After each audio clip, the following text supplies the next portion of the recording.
This is a labor of love. This is how I get my kids to eat all their veggies. You've got carrot, you've got broccoli, and you've got eggs. All this stuff is great for breakfast. It's filling, it's healthy. Pepper, a bit of salt.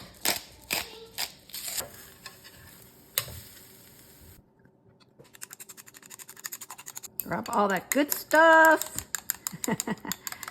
We're just gonna make a rolled omelet to eat with our potato pancakes. Just make a thin layer, let it cook. Let it cook for a little bit. The kids love cheese.